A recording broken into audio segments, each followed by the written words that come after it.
안녕하십니까. 여러분의 친근한 동네 청년 혹은 별로 좋아하진 않지만 동네 아재 크립토 토마토 인사를 드립니다. 오늘도 리플사와 XRP에 관한 정보를 가지고 와 봤습니다.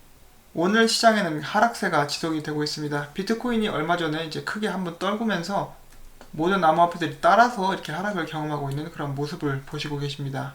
이 코인마켓캡에서는 그 이더리움이 2위지만은 이 포브스라든지 야후 파이낸스에 가시면은 XRP가 2위인 것을 이제 아실 수가 있는데, 뭐 시총 차이라고 시총을 어떻게 계산하느냐 그것에 대한 차이라고 볼 수가 있겠습니다. 자, 그리고 어제 이렇게 답변을 남겨주신 시청자분들 중에 이렇게 이런 답변을 해주신 분이 계셨어요. 임용환님께서 난 리플 포기 100기 들었음. 그리고 허준님께서 너무 무거움. 사람들이 단타만 겁나게 치고. 그리고 이하님도 저도 포기했네요. 다른 코인으로 분할 들어감이라고 말씀해 주셨는데, 저는 이제 제가 리플 XRP에 관한 영상을 만든 유튜버이기도 하지만은 이런 방법이 이렇게 나쁘다라고 생각을 하지 않습니다. 이렇게 1년이 넘는 하락장을 견디기란 쉽지가 않죠. 특히 이제 고점에 들어오신 분들은 굉장히 힘드실 텐데, 정말로 리플사의 사업을 믿는 분들은 이제 견디는 게 그렇게 어렵지 않을 텐데, 그렇지 않으신 분들께서 견디기에는 정말 힘듭니다. 그런 시간을 견디는 데는 두 가지가 방법이 있다고 생각을 하는데, 첫 번째는 그냥 아예 시세표를 치워버리고 몇 년 동안 안 볼 작정으로 없는 돈 셈치고 이렇게 놔두는 것이고, 두 번째는 이렇게 그냥 깨끗하게 이거 안 되려나 보다 하고 털고 나가시는 것이죠.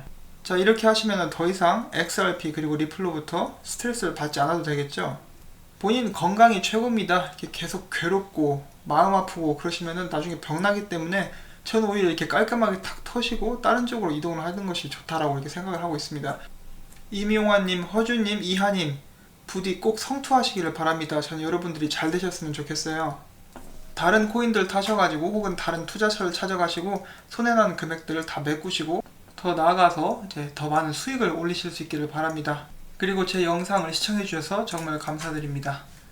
자, 다음 소식으로 넘어가겠는데, 이번에 비트로에서 XRP 관련 그런 페어들을 상장을 했는데, 추가를 했는데, 트론, 스텔라, 네오, 그리고 네오가스, 오미세고, 그 다음에 BEE라는 코인은 제가 뭔지 잘 모르겠는데, 아무튼 이런 코인들이 상장이 되는데, 여기서 저희가 이제 중요한 점은 여기 있는 페어들은 전부 다 시청자들의 요청을 받아서 그 상장된 페어들이라고 합니다. 이렇게 고객들의 말에 귀를 잘 기울여주는 비추류가 있는가 하면 정반대인 거래소가 있죠. 바로 이 코인베이스는 이제 사람들이 아무리 원해도 XRP를 절대로 상장하지 않는 그런 모습들을 보여주고 있었습니다. 그래서 이제 코인베이스의 CEO인 브라이언 암스트롱이 트윗을 남겼고, 어떤 사람이 이런 트윗을 남겼습니다. 답글을 남겼는데, 첫 번째로 이렇게 이야기를 합니다. 당신들은 이제 고객들이 원하는 코인을 상장한다면서 아직까지도 XRP를 상장하고 있지 않다. 제대로 된 설명을 한번 해보기를 바란다. 이런 식으로 얘기를 했는데, 또 다른 사람이 그것에 대해서 답글을 남깁니다. 자, 이것이 왜이다. 리플사는 간단하게 이야기해서 은행들이랑 함께 일을 하려고 하고 있다. 하지만 암호화폐가 나온 이유는 바로 은행들로부터 멀어지기 위해서, 은행들의 그런 소나기로부터 벗어나기 위해서 나온 것인데, 그런 것을 정반대로 가고 있어서 코인베이스는 상장을 하고 있지 않는 것이다 라는 그런 되도 않는 소리를 했어요. 그러자 이제 CTO 데이비드 슈월츠가 이런 트윗을 남깁니다. 오늘날에는 은행이 가치, 즉 돈을 다루는 산업을 집중적으로 하고 있다. 그리고 현재 그런 각각의 가치를 이어줄 수 있는 다리 역할을 해줄 것이 필요한데, 바로 여기에 큰 성장의 기회가 있다. 바로 이제 블록체인이나 암호화폐가 성장할 수 있는 이유는, 그 기회는 이제 기존에 있는 은행들을 도움으로써 극대화될 수 있다라고 이렇게 이야기를 하는 것 같죠. 그 다음에 인터넷의 초기 성장도 이와 비슷했다. 이와 비슷한 이유로 군대와 기존의 중앙 집중식 정보 서비스를 하면서 이루어졌다. 그래서 지난번에도 제가 이렇게 몇 번 다뤘던 그런 주제인데, 이제 리플사 같은 경우는 이제 규제하는 사람들이랑 같이 가죠. 은행들이라든지 각 나라의 관료들이라든지 이렇게 같이 갑니다. 같이 가면서 성장을 하는데, 이제 수많은 다른 코인들은 그런 것에 반기를 들고 우리는 은행이나 그 정부 따위는 필요 없다. 우리끼리 잘해보겠다라고 하는데, 현실적으로 그게 이루어지기가 굉장히 힘들죠. 예를 들어서 많은 사람들이 이렇게 예상을 하기를, 모네로라든지 GKC 같은 그런 코인들 있지 않습니까? 익명성이 이제 확실히 보장되는 그런 코인들은 오히려 범죄에 악용될 가능성이 많기 때문에 국가에서 통제할 가능성이 많다.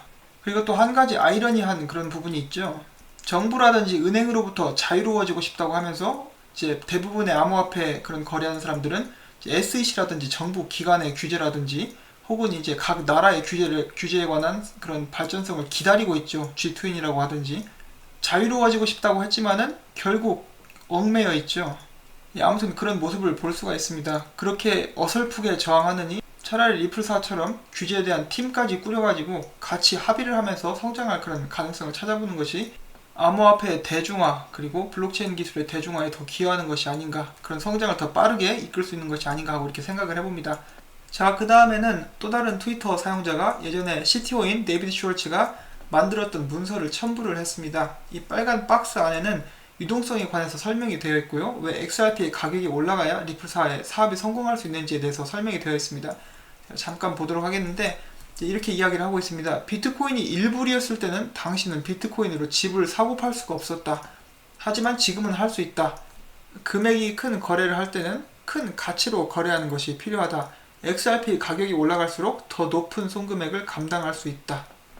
한마디로 XRP 반대적으로 보자면 XRP 가격이 낮을 때는 높은 손금액을 유동성 문제 때문에 감당을 할 수 없다라는 그런 이야기도 될 수가 있겠죠. 마치 비트코인이 1불이었을 때는 유동성 문제로 집을 산다라든지 그렇게 큰 값을 지불을 할 수 없었지만은 지금 비트코인이 3,000불, 4,000불 되니까 이제 지불을 할 수 있게 된 것처럼 그런 식으로 생각을 하시면 될 것 같습니다. 빵형이 지난번에 이야기한 것을 한번 생각을 해주시기를 바랍니다.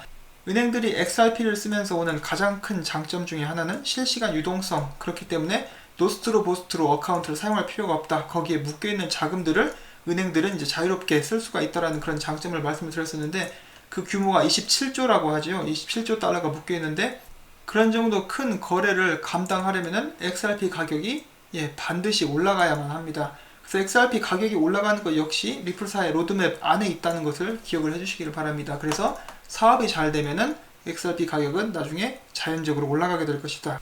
이렇게 생각을 해볼 수가 있겠습니다. 자, 그리고 이 XRP가 코인베이스에 상장되지 않는 이유는 바로 이 사람 때문입니다. CEO 때문인데, 여기 보시면 아시겠지만 리플이나 스텔라 그 밖에 알트코인들은 이제 암호화폐계에 있어서 방해에 지나지 않는다. 비트코인은 이제 너무나 많이 발전해 있고 우리는 비트코인에 이렇게 집중을 하고 나머지 것들에는 신경 쓰지 않을 것이다. 이 트윗을 2015년 2월에 남겼습니다. 꽤 오래전에 남겼죠. 그런데 이제 투자자들은 그런 것을 원하지 않겠죠. 그래서 이제 이렇게 말은 이렇게 했지만은 다른 코인들을 계속 이렇게 더하고 있는 상황이고, 이제 보시면은 코인베이스 수탁 업무에서 XRP가 들어간 것을 저희가 볼 수가 있죠. 그래서 이제 알량한 자존심 가지고 지금 계속 버티고 있는 그런 모습이라고 볼 수가 있겠습니다. 그렇지만 코인베이스 같은 경우는 지금 계속 경쟁에서 조금씩 밀리고 있기 때문에 나중에는 어떻게 해서든 XRP가 들어가지 않을까, 울며 겨자 먹기식으로 다른 코인들 몽땅 한꺼번에 상장하면서 은근슬쩍 끼워 넣지 않을까라고 이렇게 한번 생각을 해봅니다. 그것도 아니라면 이 사람이 CEO직에서 물러나면서 상장될 가능성이 있을 수도 있다라고 생각을 해봅니다. 자, 다음에는 오늘의 메인 기사를 보도록 하겠습니다. 10시간 전에 나온 그런 기사라고 나와있죠. 그래서 오늘 나온 기사이고요. 제목은 이렇습니다. 만약에 리플사와 XRP가 연방준비제도에서 2019년에 이제 가장 사용하고 싶어하는 그런 기술로 채택된다면, 이라는 그런 제목입니다. 리플사와 연방준비제도가 함께 일하는 것은 이제 예전부터 알고 있었던 사실이었습니다. 그리고 조금만 더 시간이 지나면은 연방준비제도에서 곧 이 패스트 페이먼트 태스크포스에서 만든 계획들을 발표할 것이라고 하죠. 더 빠르고 신속한 그런 지불을 위해서 만든 그 그룹에서 만든 계획을 발표를 할 때 과연 리플사의 기술이 핵심이 될 수 있을 것인가 라는 그런 것에 대해서 이야기를 하고 있는 기사입니다. 자, 그래서 기사에는 이렇게 시작을 하고 있습니다. 그동안 우리는 2019년에 XRP 가격에 초점을 맞춰왔다. 이번에는 가격 외에 다른 것들을 한번 살펴보자. 미국 연방준비은행에서 은행 간의 합의를 위한 새로운 인프라를 평가하고 있다. 만약에 여기서 리플사의 XRP가 2019년에 연방준비제도가 선호하는 정착 기술이 된다면 어떨까?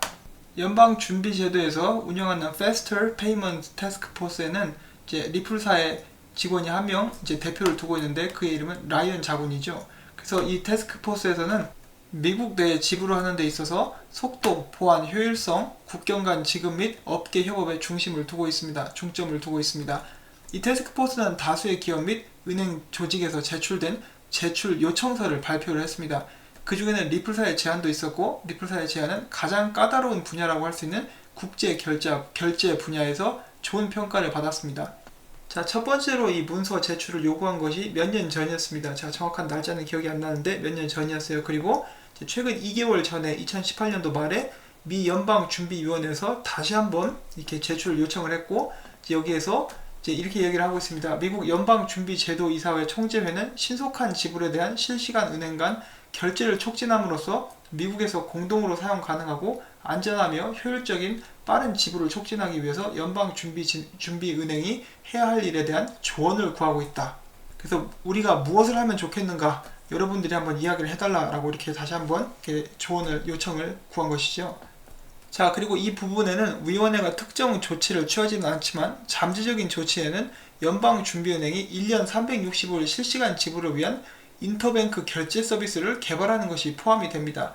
그래서 여기에 여러 업체들이 이제 그런 제안서를 내보내게 되는데요. 여기는 아마존 같은 기업들도 이를 내보냈고, 제가 지난번에 보여드렸었던 리플사에 12월 13일 날 제출한 그런 문서도 포함이 됩니다. 잠깐 보여드리자면은 여기 있는 것이 아마존에서 연방준비제도에게 제출한 그런 제안서입니다. 그리고 제가 지난번에 한번 공유를 해드렸었던 리플사에서 제출한 그런 제안서이고요. 이 제안서에는 이렇게 나와 있었죠. 이제 국제 결제를 하면서 암호화폐를 써야 된다. 암호화폐라고 말은 했지만 XRP라고 볼 수가 있겠죠. 이렇게 직접적으로 연방준비제도에 암호화폐를 써서 결제를 해야 된다라고 리플사에서는 이렇게 제안을 했습니다. 자, 아무튼 그 외에 이제 여러 가지 질문과 이런 답변이 있습니다. 그리고 이러한 것을 토대로 리플 커뮤니티에서 이제 어떤 분이 이것을 약간 정의를 해서 올려놓은 글이 있습니다. 그 글에는 이렇게 나와 있는데, 연방준비제도는 지금 현재 그런 지불 방식의 현대화를 추구를 하고 새로운 대체품으로 옮겨가기 위해서 노력을 하고 있으며, 신중하게 그 와중에 이제 적용할 최고의 기술을 선택하려고 노력을 하고 있다. 이를 위해서 그들은 2017년에 시장이, 즉 사용자들이 어떤 기술을 가장 많이 사용하고 싶어 하는지를 스스로 결정하게 하고 가장 많이 사용되는 방법을 인프라로 채택하겠다는 계획을 세웠다. 이런 부분을 봤을 때 연방준비은행 같은 경우는 이제 은행 간의 송금을 위해서 실시간 결제 요구사항을 따라갈 수 있는지, 그 기술이 그런 부분을 이제 충족시킬 수 있는지 먼저 확인을 하겠다는 그런 의지가 보인다. 스위프트가 중단된 곳을 체계적으로 인수하는 과정에 있는 리플넷과 관련된 이러한 기술보다 더 나은 그런 옵션은 없다고 생각을 한다. 그 뒤에 이어서 기사에는 또 이렇게 나와 있습니다. 리플은 이제 현재 1,500건, 초당 1,500건의 트랜잭션을 처리할 수가 있게 되었는데, 리플사의 경영진들은 인터뷰에서 이런 부분을 더 개선을 하겠다, 속도를 더 높일 것이다 라고 이렇게 이야기를 하고 있고, 그런 개발이 과정 중에 있다라고 이렇게 이야기를 한 적도 있습니다. 제가 지난번에 업그레이드된 수치를 본 적이 있는데, 제가 그 출처를 지금 찾을 수 없는 관계로 여러분들께 말씀을 드리지는 않겠습니다. 자, 아무튼 기사에서는 계속 이렇게 이야기를 하고 있습니다. 리플사가, 그리고 XRP가 연방준비제도가 준비하는 계획에서 새로운 인프라의 핵심으로 기술이 채택이 된다면은 과연 어떻게 될 것인가. 그리고 지금 현재 블록체인 기술을 사용하는, 그리고 암호화폐를 적극적으로 사용하고 지불 및 송금, 결제의 그런 플랫폼을 적극적으로 개발을 해온 리플사로서는 이제 굉장히 가능성이 높다라고 볼 수가 있겠죠. 기사에서는 함부로 답을 내리고 있지는 않습니다. 그것에 대한 답이 yes다, no다 할 수가 없겠지만은, 리플사 같은 경우는 이미 120개 이상의 파트너십을 가지고 함께 일을 해왔기 때문에 그것만으로 봤을 땐 이미 연준에서 요구하는 것 이상의 사업의 규모를 이미 진행을 해왔다고 볼 수가 있겠다. 하지만 역시 말할 수 없는 이유는 이제 리플사에서 제대로 된 데이터를 제공하지 않았기 때문에 그것이 이제 더 크다 작다라고, 규모가 크다 작다라고 함부로 이야기를 할 수가 없겠다. 자, 그런데 여러분도 아시고 저도 알다시피 이제 공개되지 않은 파트너들도 굉장히 많이 있습니다. 그렇기 때문에 이미 숫자는 200개를 훌쩍 넘어갔다라고 보는 게 맞고요. 때가 되면 하나둘씩 공개가 되지 않을까 하고 이렇게 생각을 해봅니다. 자, 그래서 여러분들도 이제 제가 지난번에 여러 번 보여드린 적이 있는데, 연방준비제도 유튜브 채널에 가시면은 이제 리플사의 블록체인 기술을 통해서 어떤 식으로 송금이 되는지 그것을 본인들이 직접 올려놓은 그런 영상들도 있습니다. 그래서 저는 연방준비제도에서 리플사의 기술을 이제 핵심으로 채택을 하고 리플사의 사업을 미국 내에서 밀어줄 그런 가능성이 굉장히 높다고 보는데, 그러기 위해서는 XRP 규제 문제가 또 해결이 돼야 되겠죠. 그래서 조만간 그런 문제들에 대해서 답변이 나올 수 있기를 한번 기대를 해봅니다. 자, 다음으로 넘어가도록 하겠습니다. 리플사의 파트너들 중에 최초로 이 비트스탬프에서 리플사의 그런 인센티브 프로그램을 실시를 하였다고 합니다. 나중에 더 자세한 사항이 나오면은 여러분들께 전달을 해드리도록 하겠습니다. 그 다음에 이제 제가 약간 집중해서 보고 싶은 게 있는데, 이제 리플 XRP와 직접적으로 이렇게 관련이 있는 그런 사항은 아닙니다. 근데 여러분, 서클이라는 스타트업 업체를 기억을 하실 겁니다. 바로 이제 골드만삭스가 투자를 한 그런 암호화폐 거래 업체인데, 이번에 2018년도 마무리 보고서를 내면서 그들이 했던 장외거래 수치를 내놓았습니다. 그 성적이 어땠는지 한번 보시죠. 일단 그들의 고객들은 이제 미국, 유럽, 아시아 쪽에 있었다라고 이렇게 나와 있고, 이제 제가 지금부터 알려드리는 그러한 숫자에 대해서 잠깐 이제 귀를 기울여 보시길 바랍니다. 2018년 한 해만 10,000건 이상의 장외거래가 있었고요. 그 중에는 600개의 업체들, 그런 단체들이 그런 거래를 진행을 했다고 합니다. 그리고 그 거래 내용에는 36가지의 암호화폐들이 포함이 되고 있고요. 이 금액은 240억 달러 정도가 된다고 합니다. 그래서 하락장에 지금 장외거래로 이제 기관들이라고 볼 수가 있겠죠. 엄청나게 사갔습니다. 이거는 제대로 된 공식적으로 나온 통계이고요. 이렇게 이런 모습을 보셨을 때 암호화폐 망한다, 그때 한창 말 많이 나왔었죠. 이제 여러분들은 어떻게 생각을 하십니까? 이런 것들을 누가 어디서 어떻게 사갔겠습니까? 지금 현재 개장을 앞두고 있는 굉장히 많은 암호화폐 거래소가 있습니다. 그 사람들이 고객들에게 물건을 팔려면은 당연히 물량이 필요하겠죠. 그래서 이렇게 한창 하락하고 있을 때, 하락장 때 몽땅 사다가 이렇게 쟁여놓은 것을 저희가 알 수가 있습니다. 그뿐만이 아니라 이렇게 장외거래에서 이렇게 물량을 매집한 다음에 가격을 낮추기 위해서 그걸로 숏을 치기도 하고 그런 것도 진행을 했었죠. 그리고 이제 각 기관에서는 이렇게 봇을 통해서 조금씩 계속 매집을 해왔습니다. 자, 여기서 끝나지 않고 서클에 따르면은 서클 회사는 현재 각 거래소들, 토큰 프로젝트, OTC, 장외거래 데스크, 자산 관리자 및 기타 글로벌 엔다우먼트와 같은 1000개가 넘는 기관 고객과 파트너 관계를 맺고 있습니다 라고 나와있죠. 이 10,000건의 거래에서 240억 달러로 거래가 진행이 됐는데, 이제 거기에서 1000개가 넘는 기관 고객들과 이렇게 관계를 맺고 있다. 이런데도 이제 사람들은 암호화폐장 망했다, 기관들도 더 이상 사지 않는다, 빠져나갔다, 이렇게 되고 있다가 2018년 끝나고 나니까 통계 보니까 뒤통수 때리는 그런 통계가 나왔죠. 자, 아무튼 리플사에 관한 직접적인 그러한 것은 아니지만은 여기 아까 사간 그런 암호화폐 중에는 리플도 포함이 되어 있을 거예요. 자, 그래서 이렇게 한번 말씀을 드리고 싶었고, 이 부분에 대해서는 제가 암호화폐 시간에 다시 한번 짚고 넘어가려고 합니다. 자, 그 다음에는 얼마 전에 XRP 관련 대량 이동이 있었죠. 그것에 관련한 기사입니다. 최근에 많은 이동이 있었고, 이제 755만 달러 이상의 기금이, XRP 기금이 대부분 에스크로로 옮겨졌습니다. 그리고 나머지는 이제 리플의 장외거래소 지갑으로 이전이 되었습니다. 리플은 XRP의 총 공급량의 60%를 소유를 하고 있으며 정기적으로 기관에 판매를 하고 있습니다.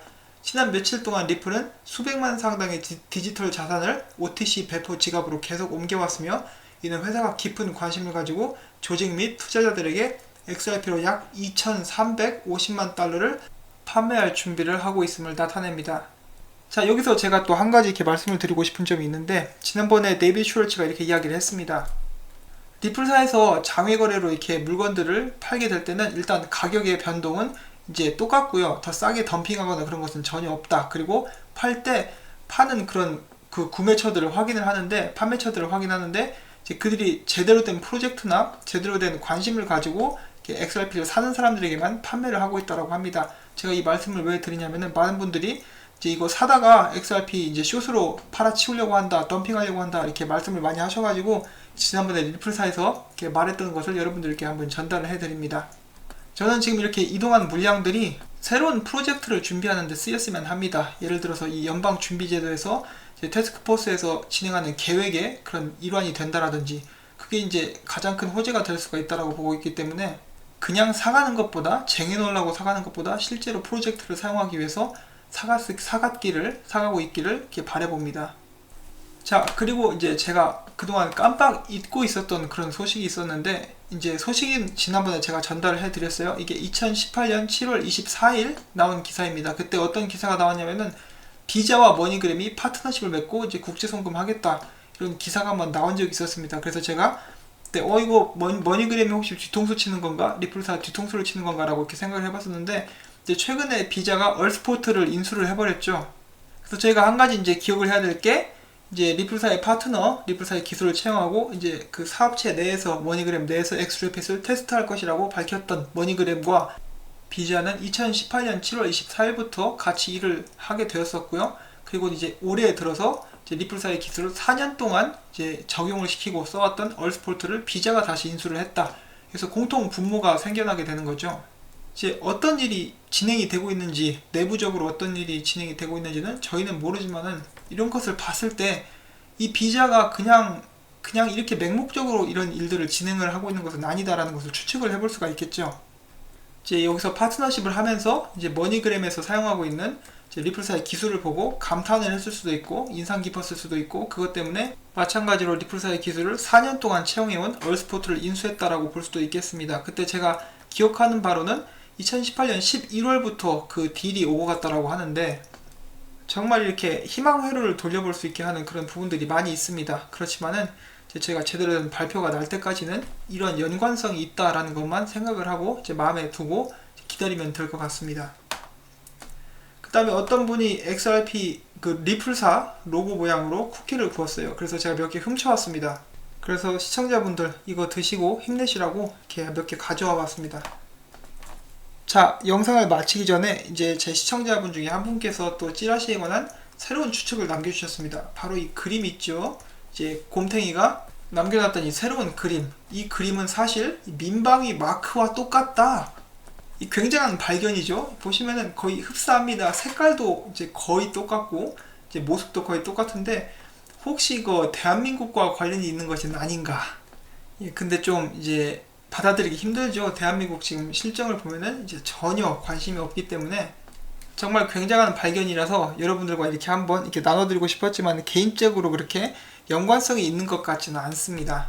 하지만 이것은 정말 굉장한 발견이었고 이것을 공유해주신 오마이XRP님께 진심으로 감사를 드립니다.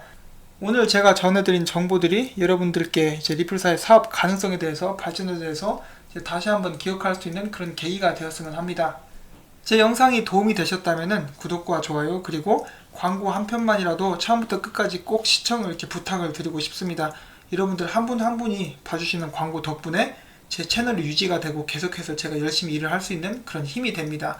시청해주신 여러분들께 진심으로 감사를 드리고요. 평안하고 행복한 일요일 보내시기를 바랍니다. 안녕히 계십시오.